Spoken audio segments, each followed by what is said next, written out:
Hello, welcome to another episode of Back to the City. Today I'm very excited to be joined by Sean Levine, GHOSTMOUTH. Yeah, thanks for having me, Simon. You're very welcome. We're going to be diving into your fourth LP, Vomit, and I'm really excited to do so and to relate it to the previous three. We're kind of entering into new sonic territory, I think. Yeah, this one's a little different. It's a little darker. It is darker, yeah, definitely. One of my favorite songs on the previous record is Midnight Tower. And I think that some features that are there, kind of this post-punk darkness, is kind of given more full reign. Yeah, maybe. In this record. What do you think? Yeah, that one has kind of like a bit of like a Stooges vibe to it. And this one I definitely like sing a little more along those lines, I guess. Absolutely, yeah. It's particularly the vocal delivery. The vocal delivery, I think, is such a defining feature of this record, of Vomit. Yeah, I agree. I'd say like if the last album was like a guitar album, this one's like a vocal album for sure. Not like a lyrical album, but like a vocal, my voice is kind of the lead instrument, if anything. It is, yeah. How did that come to be? That's a good question. Maybe like some of my bandmates just kind of giving me a hard time about not singing as good as I could, kind of like hinting that it was on purpose. Yeah, I don't know. I don't know if that came about in any way. I just kind of wanted to stretch my voice a little bit, do some different things, sing in like, ways that I like was influenced to sing like growing up and stuff, and bring a little bit of that to the table. We got a lot of like more like growling and screaming on this record and stuff, and Totally. yeah, which of course fits with the title, Vomit. Yeah. And that kind of, again in Midnight Tower, that kind of vibe is preempted. If you feel destructive power, is one of the lyrics. Lyrically, I guess like Midnight Tower was kind of like supposed to be like a little like dark fantasy, and then this album's definitely like stretching those dark fantasies for sure. Yeah. You have a very versatile singing voice. And you're very welcome, it's true. In songs like Peeled, On Glow, and like Baseball and Good Thing, on Called Villain, there's a kind of vulnerability, and in those kind of confessional songs, it's very earnest. And there's a very, I love the way that you sing in general, but the way in which you sing lyrics, vocals like that, is obviously very different from the dominant lyrical style on this record. But I think that there are moments where there's an interesting kind of blending together of something like that vulnerability and earnestness, and the dominant darkness of Vomit. I was thinking a lot on that album about like ignoring like how people ignore the dark side, kind of like ignore. They try to like, the whole kind of like peace and love, kind of manifestation that like grew out of the '60s and still kind of exists in its own terms now. Good vibes only. Yeah, the whole good vibes, everything's great. I think a lot of people our age are really guilty of just like ignoring, like trying to ignore bad things and like thinking that like makes it somehow not apply to their lives. But I guess I had a lot of things to think about when it came to like kind of the entire palette of emotions. It's like there's a Hendrix song, Axe as Bold as Love, where he talks about his anger and his jealousy and his happiness and everything. And so it was kind of like that sort of vibe.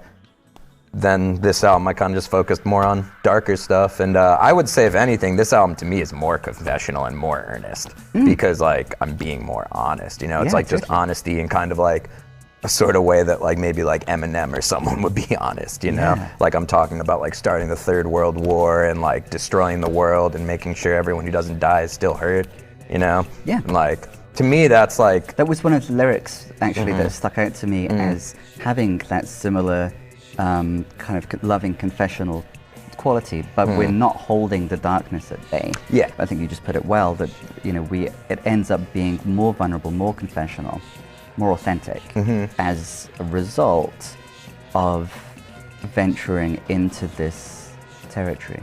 Yeah, sure. Yeah. It's of course the case, I think, that if we numb out certain emotions that we think are bad, then that affects the full palette. Right. Yeah. Yep. Could you talk a little bit more about that reality and the experience of that as you wrote these songs? I think I started writing these songs pretty much right after the last album, and every single one of these songs sat in the scrap pile at one point. So that's one thing all the songs have in common, is they all weren't going to be on an album at one point.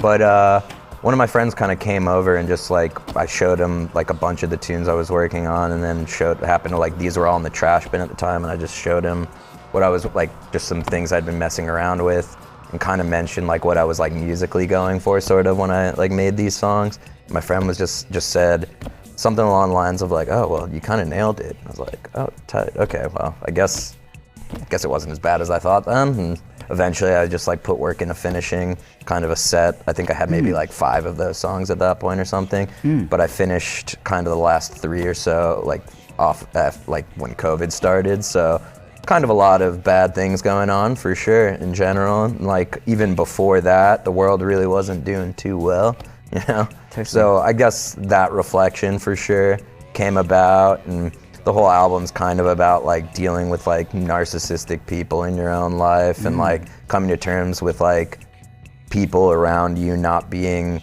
as great as you want them, as you like hold them up to be, and maybe making part of the reason the album's called Vomit is like, you know, making that decision to eject them from you, eject the poison out of your body. Yeah. But yeah, and there's kind of like a dual sense there with like, you know, when you vomit, you leave a mess, you know? So, you know, puking is like, you know, people really underestimate throwing up. Like people really hate doing it. I mean, it kind of hurts. It's like a weird feeling. But you always feel better after you do it, right? After I made the last album, I kind of learned how to play like a lot of instruments on that album. I played every instrument on Cool Villain myself, and on this one I played all but like one piano part.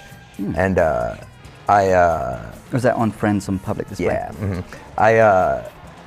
I kind of found myself like after the last record, like being unsure who I was as a musician anymore, you know? Because like my whole life I've been like kind of like held as this like little young like gunslinger guitar player, but now I'm not that young, Simon.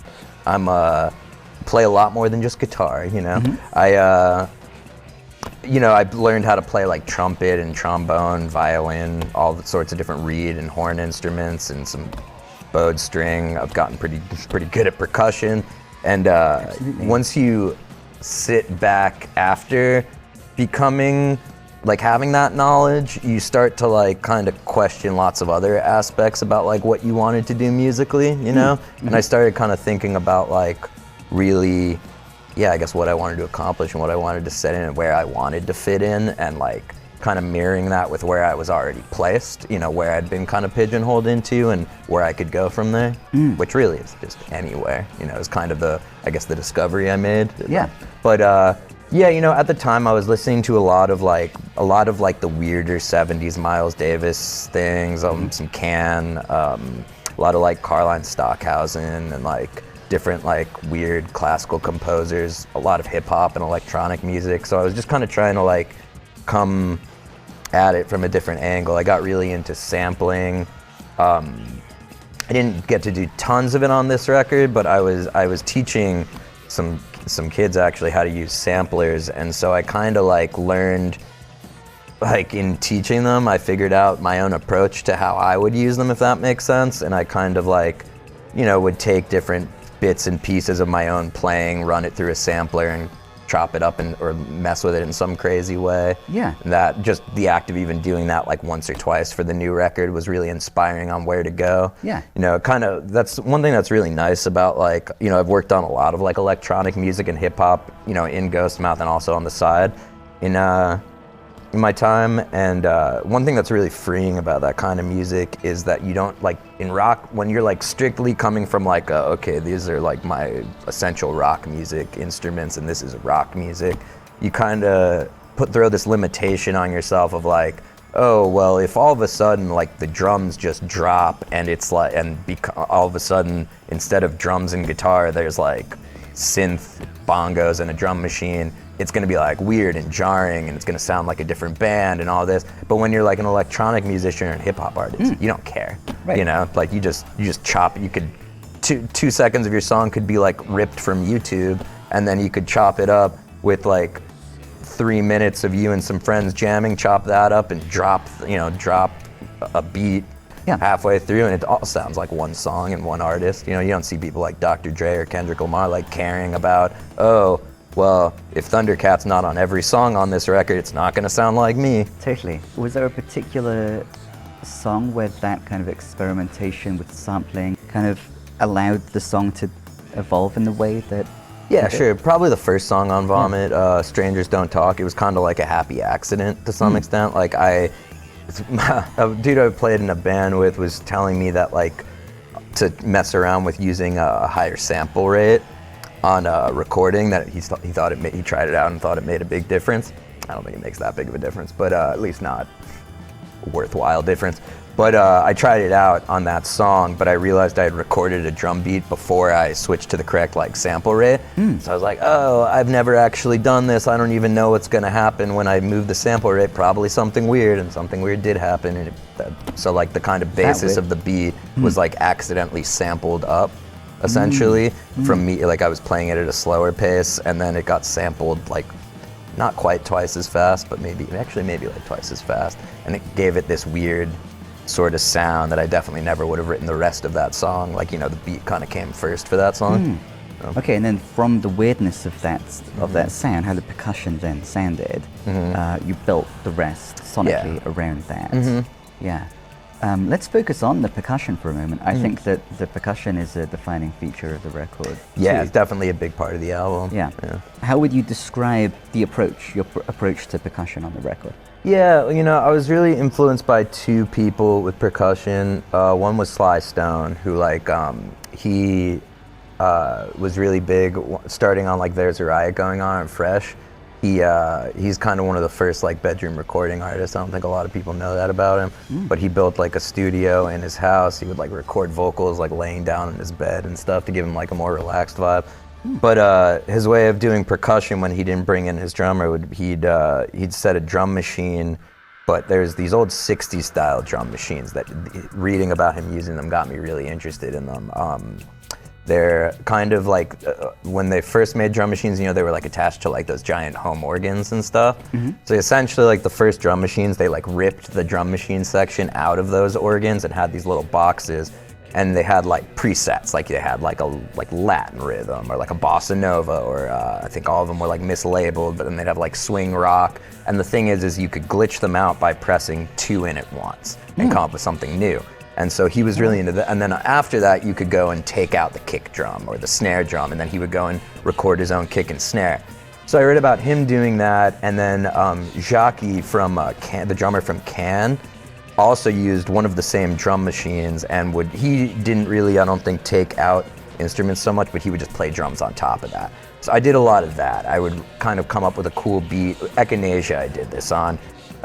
Strangers Don't Talk was all my own drumming. I think at the end I might have used a little bit of that for just like a little like outro effect. But Echinacea, I have a beat from that drum machine, kind of like it's on one of the like, I think it's on like Samba and something else. And then I, maybe 3 things actually. And then I played live drums on top of it, and then I played like on that one timbales, cabasa, and like a bunch of stuff on it. So that one's hyper percussion heavy for sure. Specifically those 60s drum machines give it this really like golden era, like candy coated kind of sound is how I describe it. It's very like, it sounds like candy. So in the bio, it highlights flutes, trumpets, wild noises, and feedback spar with candy-coated rhythm sections. Yeah, that's in a triumphant, I think it's true, fusion of post-punk and avant jazz. Could you just expand a bit more on that candy-coated quality? How does that kind of contribute to... You got your peppermints, you got your warheads, you got sweet tarts, you got root beer, the root beer candies. I like those root beer candies. So many people hate them, but I don't really think anything on the album sounds like root beer candies, though. I'd say if anything, they kind of sound like nerds, you know?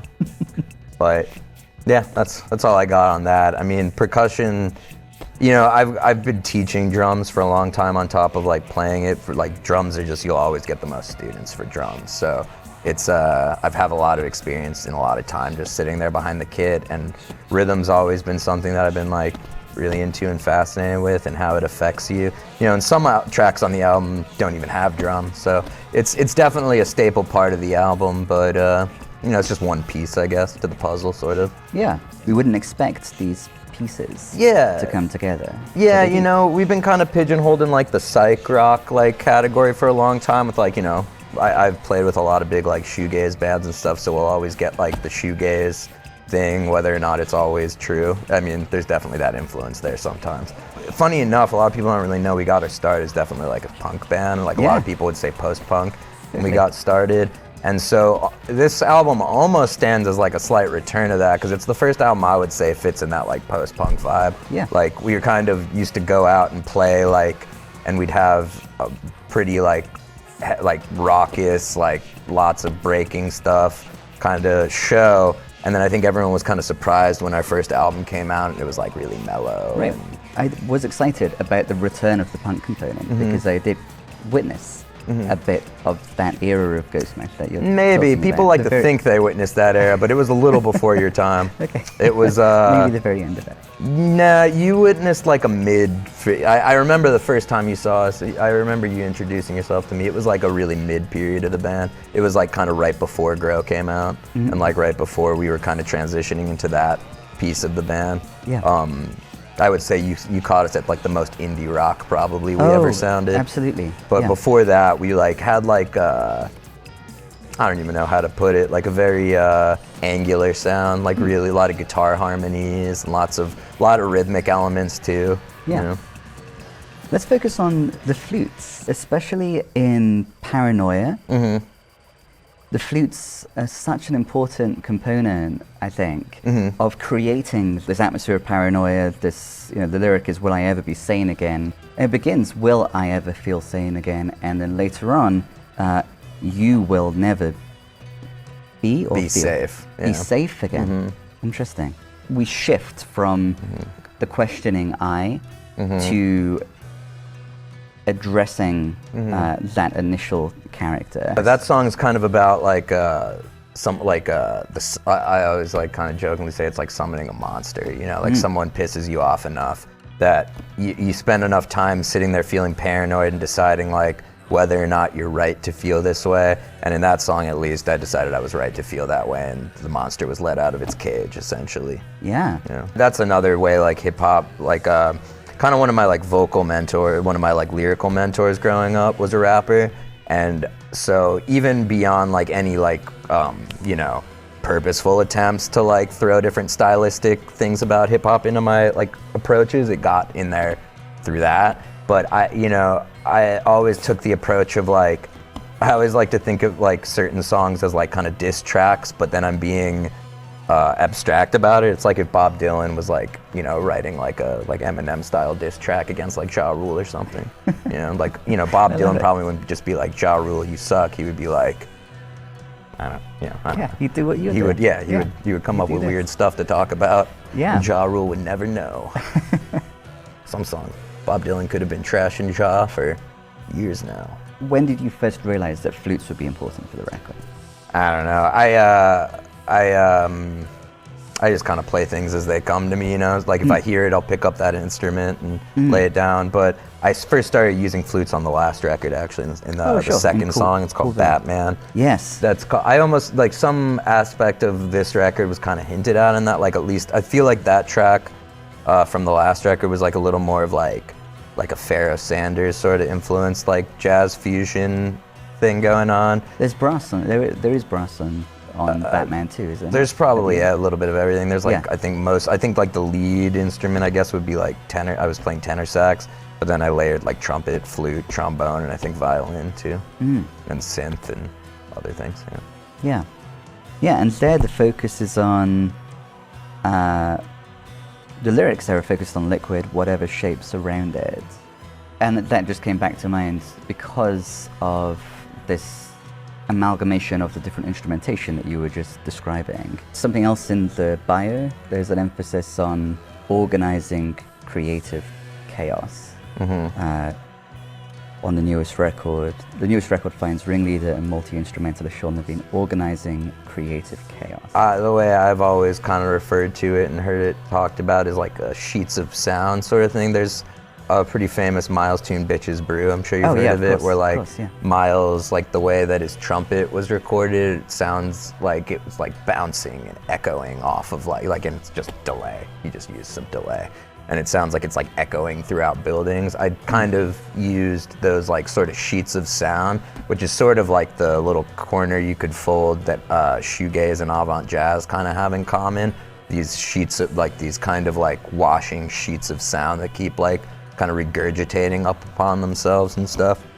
So I kind of, tried to find different creative ways to utilize that concept that weren't just like guitar based. Let's look at Friends on Public Display, because that's the one song that features a guest musician. So who is that playing the piano? James Horgan. Yeah, that was actually an improv. That was an improvisation that we recorded, and it just made the record. It kind of felt right coming after that, after the second song to me.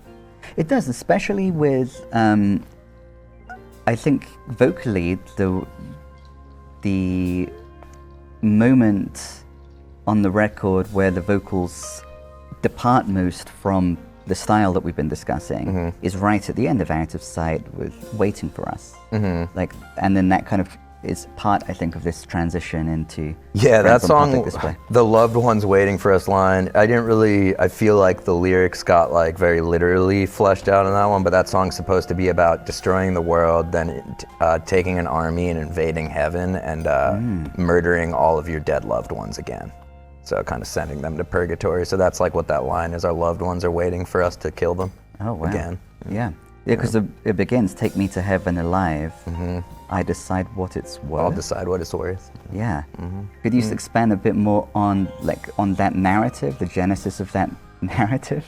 I was just kind of pissed, and I decided I was going to blow up the earth today in my song, whatever song I was writing that day. Yeah. So I destroyed the earth, and I think it's time to blow up the earth. Yeah, I think my favorite line in that one is, anyone who survives, I'll make sure that they're hurt. That's I think that's like the most ruthless I've ever gotten in a lyric. That they're hurt, not heard, hurt. Hurt, yeah. Yeah. Wow, so that's the first instance of just vomiting, destruction. Yeah, sure. Maybe. I've been puking since I was a little baby though, so it's hard to say for sure, I found it really interesting coming back to Vomit after listening to the previous records, and in particular, especially in Grow, right from that opening track in Grow,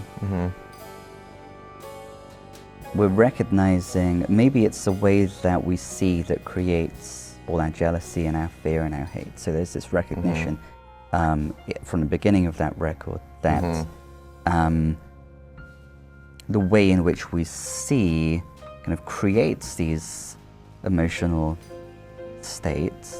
It's like metaphysical reflections, like we're so much more than just people when we die.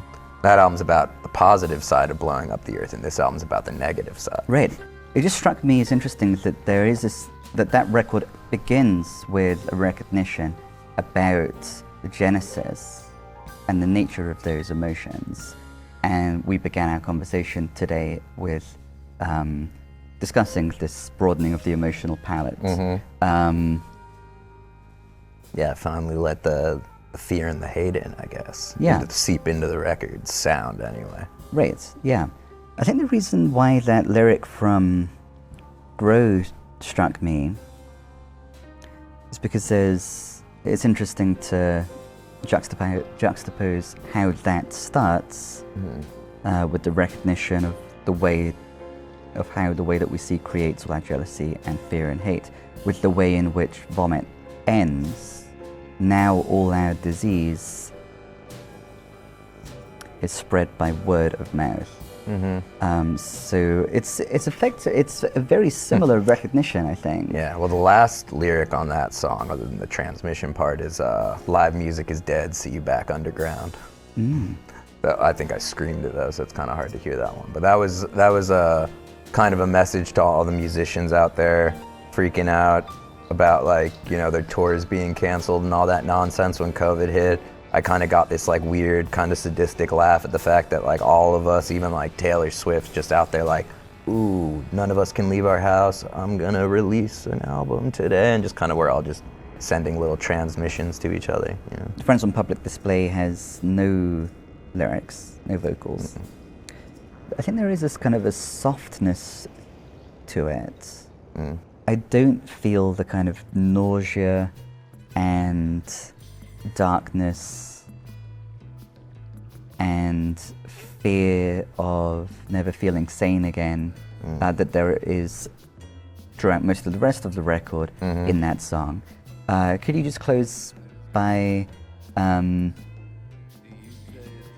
of giving that song its due? How did you decide to include that song? I mean, that song fit into the whole context of the album because like the whole vibe of the record was supposed to be this like avant jazz meets like avant classical sort of rock, like experimental rock vibe, and that song kind of fit into the whole like Maurice Ravel sort of like Sun Ra sort of influence that was going on the record, kind of like epitomized a certain part of that influence, you know, whereas like the other tracks have been like, you know, I feel like Echinacea is maybe the most like and like Transmission maybe are like the two most post-punk songs on the record, but then like Transmission's got this big like kind of Steve Reich thing going on at the end, and then like Stay the Night kind of has like an Eastern European like meets like Middle Eastern sort of like folk, like classical folk vibe meets like the Beatles or something, and then like I'd say Stay the Night and Echinacea maybe have the most like kind of world music, like Latin and like African like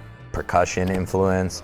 I kind of, the whole record in me kind of just sounds like this disambiguation of the planet, honestly. It's like it's seven songs, 7 different continents, like, but none of them are real, if that makes sense. Like it's all fictional, like fictional places. I thought that like, you know, if Grow felt like, I feel like people said it like felt kind of like drifting off into space. I wanted like this record to be like, all right, we've been on, like we've colonized Mars for like 20 years now. You're at the circus, and like, you know, that's kind of the like a more earthy sense of space. And like I had this like fictional story because I feel like everyone's coming out with their crazy stories, so I have like a kind of a joke one that like that they're on a planet called Planet Vomit, and the main character is King Vomit, and he's you know, they've colonized it for Planet Vomit for 20 years, and they're messing with people's blood. To like, they're doing experiments on people's blood to make them less depressed, but it backfires, and the entire planet just descends into nightmare and chaos. And so King Vomit and his followers kill everyone on Planet Vomit, and then they ascend to heaven. And then they kill everyone there too. Yeah, exactly. And the album's just like a ballet in their honor, though. It's not really like a rock opera or like a concept album. It's just a ballet, you know. It's just like a bunch of people dancing in honor of that. It doesn't really reflect the storyline at all, you know. So it still gave me complete freedom, you know. I love it. Thank you. Yeah, no problem. Yeah, thank you. Planet Vomit. Planet Vomit. I'm glad we got that planet. Covered in puke. Because of the way in which it's covered in puke, I really enjoyed this record. I really enjoyed this puke covered Like I said, record. puke rocks, man. Puke does rock, it turns out. People think puke sucks, but it doesn't. It doesn't. Thank you so much for joining me today, No problem. Sean. Always a pleasure, Simon. Thank you. Yeah. And look forward to the next one. Yeah, thank you. It'll be on its way. Can we do an outro? I could dance or something. You know? we do some of that. A little spin move. We could both dance. We can both dance. Yeah. I know we can't. Like both of us. No one in this room is denying that the two of us got moves. Everyone knows that. This whole town knows that, Simon. The question is, do we want to treat them to it? I think that this is the ballet. This is the ballet. Yeah. That kind of references our dance without the dance. Yeah, I was originally going to say the ballet thing didn't like look that good because no one was dancing, but I kind of thought I was like revolutionizing ballets a little bit, you know? Yeah, that's like what we're both doing. Yeah, with no now. dancing. Yeah. Yeah. Yeah. Thank you for enjoying the dance. That was the end of this episode of Back to the City. I'm Simon Calder. This is Sean Levine. Check out the new record, Vomit by GHOSTMOUTH. See you next week.